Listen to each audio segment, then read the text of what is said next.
suas mãos para cá. Estenda suas mãos. Senhor, nós abençoamos teu filho, Pai, com tanto carinho que há em nosso coração. Não apenas como um pregador que vem distante para nos ministrar a palavra, mas como um irmão, um amigo, um querido que já faz parte da nossa história. E aprove ao Senhor que ele estivesse aqui hoje. Não foi a homens, mas ao Senhor. Usa teu filho nessa noite em nome de Jesus. Amém. Amém. Glória a Deus. Cumprimento os irmãos da paz do Senhor. Amém. Amém, irmãos. Glória a Deus. Estamos alegres nessa noite. Já podemos sentir a presença do Senhor. Para mim sempre uma alegria tremenda estar retornando a essa casa, estar revendo amigos. E nada melhor para adorar a Deus nesse primeiro domingo do ano, entregar o que nós temos de melhor. Você que trouxe a sua Bíblia, abra sua Bíblia no livro de 1 Reis. O capítulo é o de número 17. Livro de 1 Reis, capítulo de número 17. De Jerusalém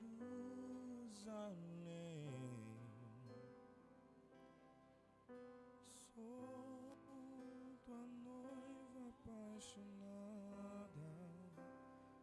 1 Reis, capítulo 17. Amém? Foi está lendo. E diz assim: então Elias, o tesbita, morador de Gileade, disse a Acabe: vive o Senhor, Deus de Israel, perante cuja face estou, que nestes anos nem orvalho, nem chuva haverá, senão por meio da minha palavra. Depois veio a palavra do Senhor a Elias dizendo: retira-te daqui e vai para a banda do Oriente e esconde-te junto ao ribeiro de Querite, que está diante do Jordão, e beberás do ribeiro. E eu ordenei aos corvos que ali te sustentem. Foi, pois, Elias e agiu conforme a palavra do Senhor, porque habitou junto ao ribeiro de Querite, que está diante do Jordão. E os corvos lhe traziam pão e carne pela manhã, como pão e carne pela noite, e bebia Elias do ribeiro. E passando-se alguns dias, o ribeiro secou, porque a chuva cessara de cair. E então veio a palavra do Senhor a Elias dizendo: levanta-te e vai a Sarepta, que pertence a Sidom, que habita ali, e eis que ordenei ali que uma mulher viúva te sustente. Amém? Amém? Glória a Deus. Fica meio difícil pregar logo após o pastor Douglas, mas vou tentar aqui, irmãos. Vamos lá. Amados, o capítulo de número 17 é um capítulo muito emblemático aqui do livro de 1 Reis, porque ele marca o início do ministério de um dos maiores profetas da Bíblia. Esse profeta, conhecido como profeta do fogo, profeta por nome de Elias. E aqui, irmão, para a gente entender o texto aqui mencionado, vale a pena a gente fazer uma rápida introdução aqui, para a gente entender esse texto. Para a gente temos que adentrar um pouco no contexto. É sabido dos irmãos que a era dos reis, ela é iniciada ali pelo primeiro monarca de Israel, alguém por nome de Saul. E a Bíblia diz que Saul desagrada a Deus. Desagradando a Deus, a Bíblia levanta o segundo rei, o monarca de Israel, por nome de Davi. A Bíblia diz que Davi, homem segundo o seu coração, busca a face de Deus, é alguém sensível à voz de Deus. Porém, a Bíblia diz que Davi, como qualquer outro ser humano, Davi erra com Deus. Davi se afasta dos caminhos de Deus. E lá na frente, Davi ele retorna. Mas diz a Bíblia que após o reinado de Saul, se levanta o terceiro monarca de Israel, alguém por nome de Salomão. Salomão, como todos os outros reis, ele inicia bem. Alguém que conhece a Bíblia entende que ele ora a Deus, e dentro de todas as coisas que um homem pediria a Deus, ele pede sabedoria. Porque na mente de Salomão não valia nada ter reinado, ter ouro, ter dinheiro, ter conquista, ter bem, se não tivesse a sabedoria do céu. Salomão, entendendo isso, ele ora a Deus e ele pede sabedoria a Deus, para que pudesse liderar o rei, ou ser um rei semelhante ao seu pai. Mas a minha Bíblia, a sua Bíblia, ela, que Salomão também começa bem, pastor Douglas, mas Salomão ele falha, e por causa do pecado de Salomão, a minha Bíblia, a sua Bíblia, vai revelar que o reinado de Israel é rasgado ao meio, ele é dividido, tendo agora reino do norte e reino do sul. E aqui no texto a qual nós lemos, no texto a qual nós estamos meditando, o reinado mencionado, o reinado de Acabe, é o reinado de Israel. Para os irmãos entendido, quem estava imperando nessa época era Acabe, reino do norte, reino de Israel. E no outro reino, o reino do sul, era um rei por nome de Josafá. E olhe para cá, e é interessante, vale a pena que eu ressaltar nessa noite, que Josafá é alguém que o autor do livro menciona ele. Diz que Josafá andava nos caminhos de seu pai Davi. Presbítero, nós sabemos que Davi não era pai de Josafá. Josafá era filho de Asa. Pois bem, toda vez que Deus ia levantar um rei para Israel, ou para qualquer outra região, Deus dizia: sejai-vos como foi seu pai Davi, porque Davi era alguém que era um exemplo a ser seguido. Davi era um perfil de rei a ser copiado.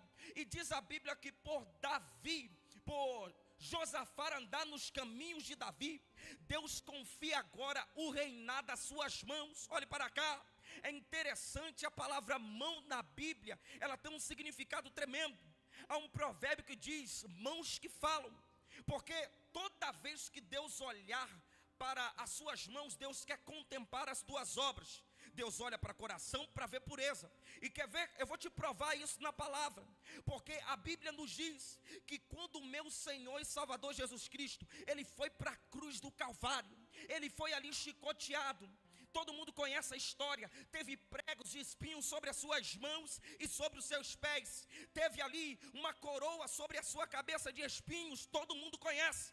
Mas diz a minha, a sua Bíblia, que quando Jesus ressuscita ao terceiro dia, as marcas, Flávio, das costas somem, as marcas do espinho da cabeça somem, mas a única coisa que não some é as marcas dos pregos das mãos. Que é isso, presbítero Emerson? Porque as marcas das mãos de Jesus Cristo prova a obra que ele tem para com a sua igreja. Que obra é essa, presbítero? É a obra de salvação. É por isso que quando o inimigo vem pedir alguém da nossa casa, vem tentar nos ameaçar, Jesus não precisa dizer nada, ele só mostra a obra das suas mãos, que é os pregos. Olhe para cá, se você não entendeu até aqui, eu vou melhorar para você. Se Deus olhar para as obras das tuas mãos, aleluia, neste ano de 2025, e contemplar que as obras são boas, ninguém poderá impedir o que os céus podem liberar sobre a tua vida. Porque Deus olha para as mãos de Josafá e vê que as obras são boas. Deus abre os céus perante a vida dele. E se Deus olhasse aqui hoje para as obras das tuas mãos, como que encontraria as suas obras? Seriam boas ou seriam ruins? Deus olha para as obras das mãos de Josafá e vê que as obras são boas, e por isso Deus decide aprovar reinado sobre a vida dele. Porque qualquer atitude que nós tomamos, seja ela boa ou ruim, colhemos automaticamente consequências. Os frutos das nossas mãos condizem com aquilo que nós vamos obter lá na frente. E se Deus olhasse para o ano de 2024 e visse qual foi as tuas obras, qual será o resultado desse ano? Nunca ouviu isso aqui? Toda virada de ano, a gente bota o joelho na virada e diz: Senhor, esse ano vai ser diferente. Esse ano eu vou dar mais de mim. Esse ano eu quero estar mais focado na obra. Esse ano eu quero mais.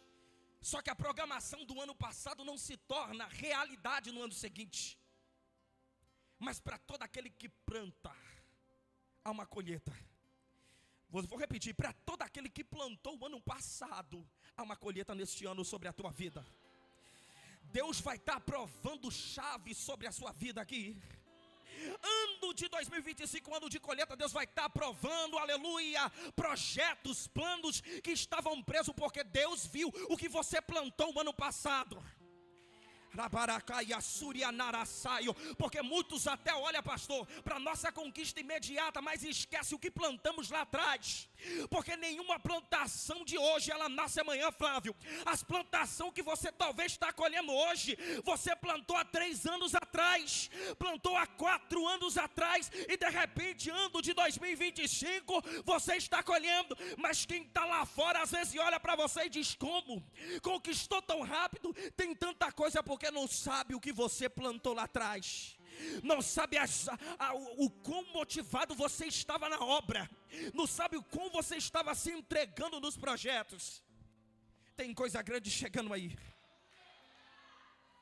Tem coisa grande chegando sobre a tua história, sobre a tua vida financeira, sobre a tua vida, aleluia, espiritual, sobre a tua vida ministerial. Tem algo grande chegando aí.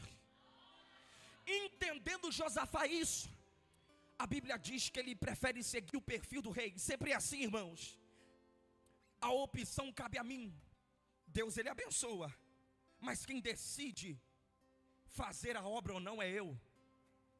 Só eu posso fazer aquilo que é para mim fazer. Porque olha só, Josafá, reino do sul, reino de Judá, decide fazer a vontade de Deus, mas de contramão, Acabe não quer fazer. E aqui nós entramos no texto. Vou ser breve. Eu não quero aqui me ater a muitos erros de Acabe, mas eu quero citar 2 aqui. No período em que Elias é levantado como profeta, Israel estava passando por um período de negridão espiritual. Era um período de calamidade. Se agora todo o povo sacrificava a Deus ano a ano, não sacrificava mais. Se o povo adorava a Deus, agora não adora mais. Se tinha altares a Yahvé, agora não tem mais. Só tem altares a Baal. Acabe agora, em vez de confiar no Deus provedor, Jeová Jireh, ele confia na providência do Deus da sua esposa. E a Bíblia diz que não bastando casando-se com a mulher Jezabel, ele adota os seus deuses e faz aliança com seu pai Etibal. E a Bíblia diz que Israel entra todo a um declínio. Só que aqui que inicia o verso de número 1 do capítulo 17.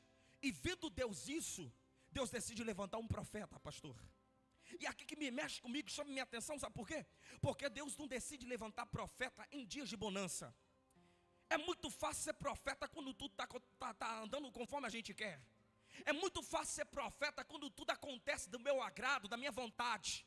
Deus decide levantar um profeta em dias de negridão espiritual.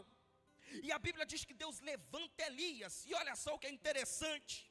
Deus levanta Elias de uma cidade por nome de Tisbe ou Tesbe. E eu fui meditar, irmão. Se os irmãos pegarem qualquer tipo de mapa antigo, essa cidade não é uma cidade catalogada. Não é uma cidade que as pessoas que faziam mapas geográficos de antigamente faziam nem questão de colocar. E isso mexe comigo porque Deus decide levantar quem não é conhecido, quem não tem status, para ser voz dele. Se você não pegou isso aqui, Deus decide levantar o improvável. Se você não pegou isso aqui, Deus decide levantar quem acha que não tem capacidade. Talvez você está esperando que profetas cheguem à tua casa, à tua vida, mas Deus às vezes está querendo usar você. Deus está querendo levantar você como um profeta para esta nação. Porque ser profeta em dias de bonança, como eu disse, é muito fácil. Deus decide levantar alguém em dias de calamidade. Olhe para cá. Olhando a gente para a história, não é fácil ser profeta naquela época. Por que, presbítero Emerson? Porque a economia girava em torno da agricultura, pastor Douglas. Imagina só, as reuniões de empresário de antigamente, juntava-se todos os agricultores, que dependia da colheita para plantar, e de repente vê um profeta que espera, que todos esperam uma profecia boa. Chega alguém e diz: olha, Deus vai fechar os céus, Deus vai trancar os céus. Automaticamente ninguém quer ouvir profecias desse tipo. Mas olhe para cá, tem momentos que Deus decide fechar os céus, para que a gente abra o coração. Tem momento que Deus decide trancar os céus, porque sabe que se continuar aberto vai continuar te perdendo. E Deus começa a trancar para te trazer para perto. Porque se você olhar para a Bíblia do Antigo Testamento inteiro, você vai entender que todas as vezes que o povo se afastava de Deus, Deus apertava para o povo retornar para os céus. Porque para Deus vale mais que você perda coisas do que perder a tua alma. Para Deus vale mais que você perda amigos do que perder a sua alma. Para Deus vale mais Ele trancar os céus para obter a tua alma. E olhe para cá, Deus tranca o céu durante 3 anos e meio. Deus fecha os céus durante 3 anos e meio. E eu pensando com Deus, mas por que Deus fecha durante 3 anos e meio? Deus aqui não estava recusando uma bênção, Deus estava adiando uma vitória, um projeto para algo futuro. Deus apertava porque para receber projetos de Deus, há uma necessidade de a gente voltar para o altar. Para os projetos de Deus se cumprir na tua vida, há uma necessidade de você retornar ao altar. Percebe, para quem conhece de Bíblia, que a chuva só desce quando Elias conserta o altar, pastor. Deus só decide abrir os céus quando o altar está novo. Vai doer um pouco, me desculpa o desconforto aqui nessa noite, mas queremos céu aberto, mas queremos deixar o altar todo bagunçado. Queremos céus abertos, mas o altar tem que estar todo bagunçado. Não queremos reformar, sabe por quê? Porque o reformar, pastor, gera tempo e dói. Ninguém quer perder tempo com reforma. Só que para o céu se abrir, Elias entende que o altar tem que estar transformado. Pegou, não, vou melhorar para você. Quer que o ano de 2025 seja abençoado da tua vida? Repare o altar. Repare o altar.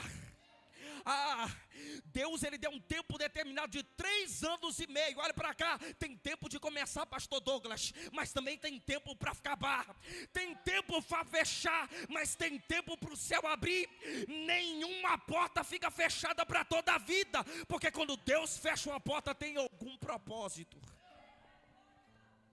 Deus tranca a porta. E olhe para cá, irmãos, quando fecha a porta, para muitos é motivo de, me desculpa a expressão, chutar o pau da barraca, abandonar o altar. Olhe para cá, Elias profetiza o que ninguém quer ouvir. Elias é o tipo de pregador que não está preocupado com a nota da pregação. Elias é o tipo de pregador que não está preocupado com o que vão dizer. Sua mensagem foi boa, não. Preocupado com aquilo que os céus quer que ele fale. Porque a minha Bíblia é a sua Bíblia, que Ele exorta a todos quanto ama. Deus amava tanta a nação de Israel, que Ele estava apertando, fechando portas. E é por isso, para muitos, irmão, que Deus fecha a porta, para nos trazer para perto. Deus tranca alianças, desfaz alianças, para nos trazer para perto, para nos trazer para o altar. Olhe para cá, a Bíblia diz que após Elias ser usado por Deus, fazer a vontade de Deus, olha a palavra de Deus para Elias. Depois veio a palavra do Senhor, Elias dizendo: retira-te daqui. Olha o que o texto vai dizer: e vai para a banda do Oriente e esconde-te. Isso mexeu comigo, pastor, porque como que alguém é usado por Deus? Como que alguém está andando no centro da vontade de Deus, e agora Deus está mandando se esconder? E agora Deus está mandando se retirar? Olha a verdade que Deus colocou no meu coração. Nem todo se retirar e se esconder é por causa de vergonha. Porque tem momentos que é momento de você se retirar. É momento que Deus está falando para você se esconder. Porque se você ficar na linha de frente, você pode morrer. Vou melhorar para alguém aqui. Tem gente que vive andando na reserva, pastor Douglas. E carro na reserva, a gente sabe que uma hora vai te deixar a pé. Então há necessidade de você se esconder. Há uma necessidade de você, aleluia, se esconder. Esconder é estratégia de sobrevivência. Pegou isso aqui não? O esconder é estratégia de sobrevivência. Se Elias fica, matam. Mas Deus sabe o coração de Elias e fala: eu vou esconder. Tem gente procurando para matar, mas está escondido. Tem gente perseguindo para matar, mas Deus está escondendo debaixo das suas asas. Tem gente que está se escondendo e muita gente aí por fora está dizendo: sumiu, morreu, mas no mal sabe que Deus está te escondendo. Deus está te guardando. Deus está renovando as tuas baterias espirituais. Deus está te restaurando. Tem momento que a necessidade da gente se esconder, irmão. Sair um pouco dos holofotes. Porque se você ficar com as baterias descarregadas, você vai parar pelo caminho. É melhor um pouco se retirar. É melhor um pouco subir dos cartazes do que morrer pelo caminho. E olhe para cá. Deus, quando manda se esconder, Ele sustenta. Olha o que Ele vai dizer: vai para a beira do ribeiro de Querite. Deus manda ele para a beira do ribeiro de Querite. Olhe para cá. O que é um ribeiro, irmão? Você sabe o que é um ribeiro? Um ribeiro não é um rio, pastor Douglas. Sabe o que é um ribeiro? Para ele ter água, depende de água do... Mas olha o que é interessante, Flávio. Deus fala: vai para a beira do ribeiro de Querite, que está diante do Jordão. Se você não pegou, vou melhorar para você aqui. Ele vai beber de um ribeiro que está diante do rio. Olha só que isso é louco. Deus manda ele ser sustentado pelo pequeno que está diante do grande. Ou seja, não é tempo do grande, é tempo do pequeno. Porque o ribeiro, por mais que não tenha nascente, depende daquilo que é do céu. O ribeiro, para obter água, depende daquilo que é do céu. E Elias está, aleluia, guardado por Deus, bebendo do sustento que é do céu. Elias vai para a beira do ribeiro, não bebe do grande. Porque tem momentos que é momento da gente viver do pouco, irmão. E que é uma realidade, nem todo mundo está preparado para o pouco.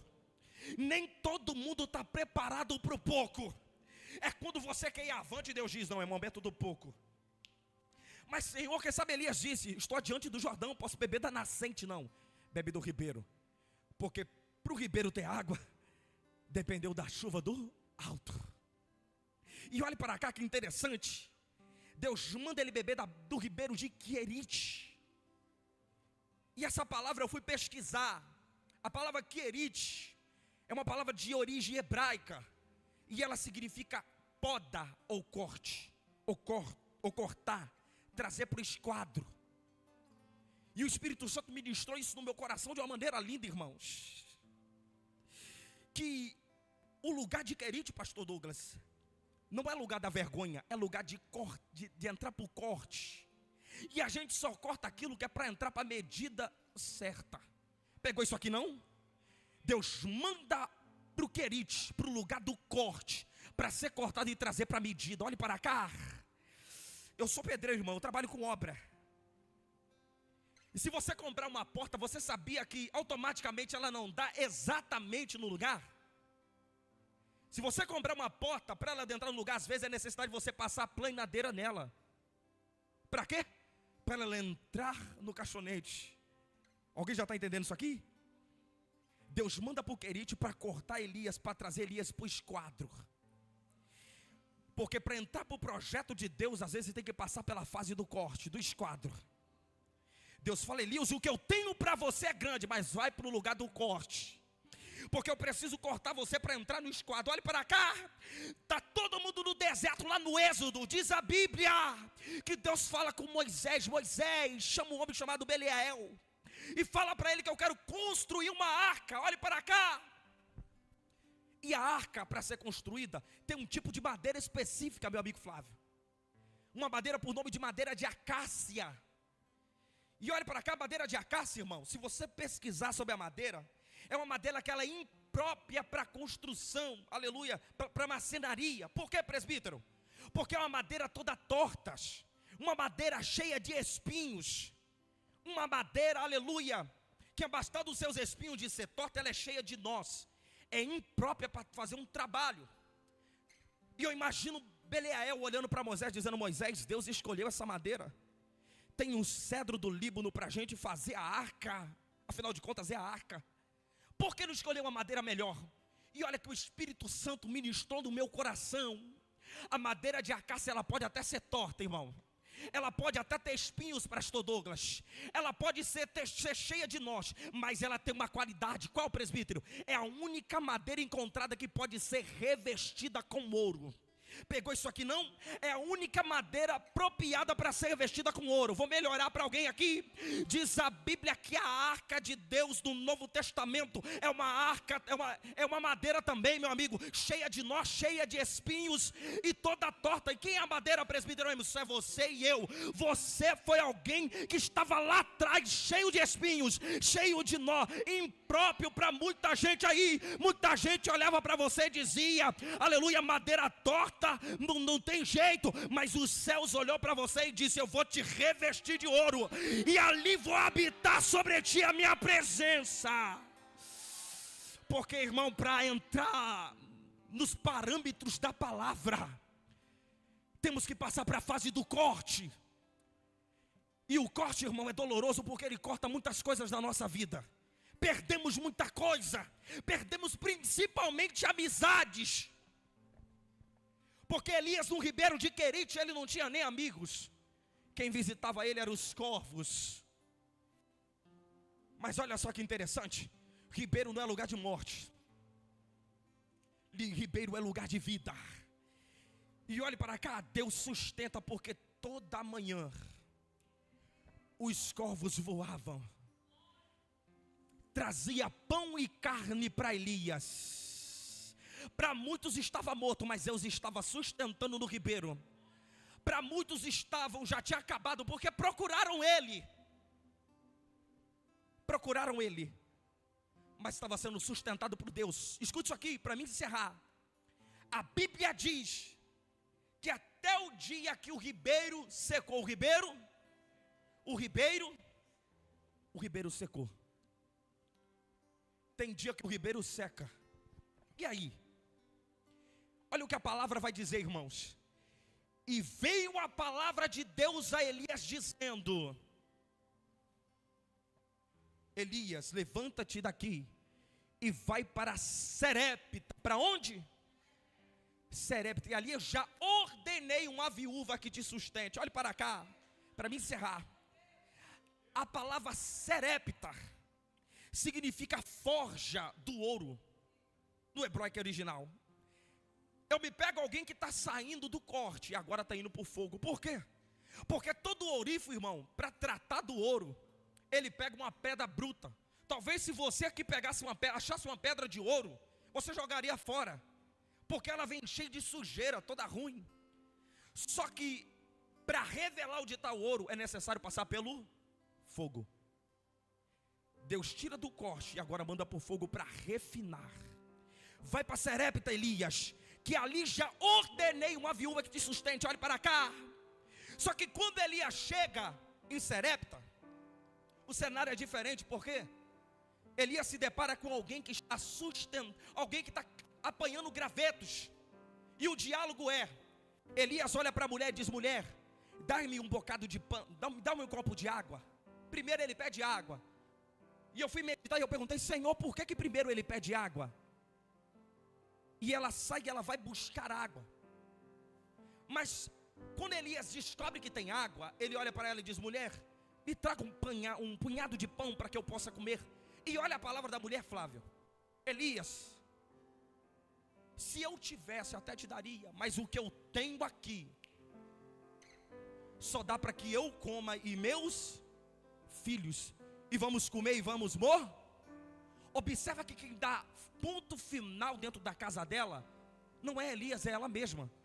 Ela olha para o que tinha dentro de casa e diz: o que vamos comer, mas vamos morrer.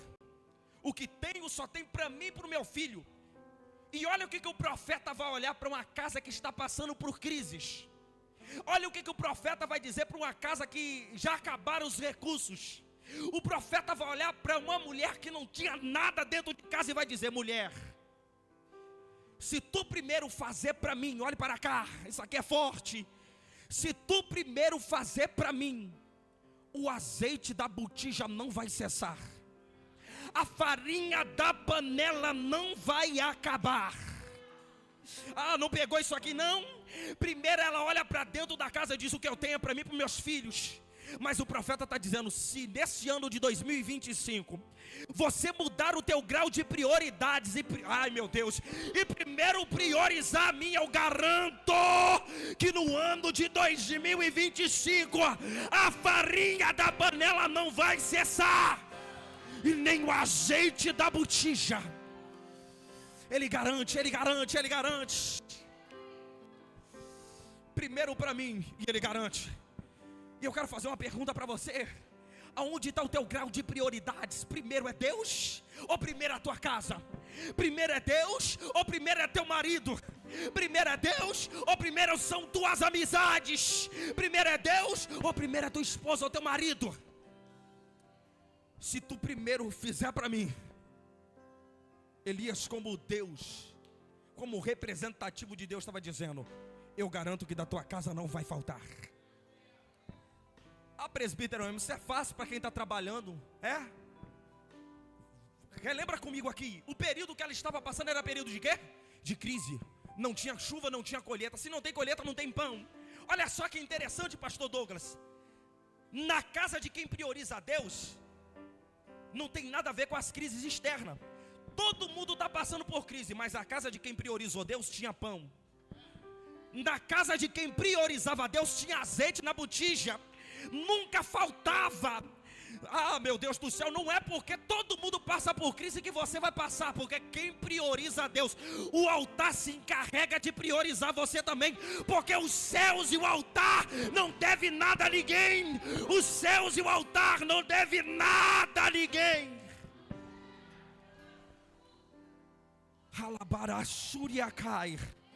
Jeová Jireh está ouvindo orações aqui nessa noite. O Deus provedor, o Jeová Jireh está pegando os graus de prioridade, irmãos. Se você no ano de 2024, aleluia, teve a falha, o erro de priorizar coisas e não altar, e esse ano você fizer diferente, o altar vai se carregar de prosperar aquilo que está lá na tua casa, de multiplicar as tuas colheitas, de multiplicar aquilo que você colocar a mão. Primeiro é para o céu, ano de 2025, mais focado com o altar. Ano de 2025, mais compromissado com a obra. Ano de 2025, mais compromissado com a igreja. Ano de 2025, mais focado. Se tu primeiro fizer para mim, Ele vai prover. Se coloque sobre os seus pés.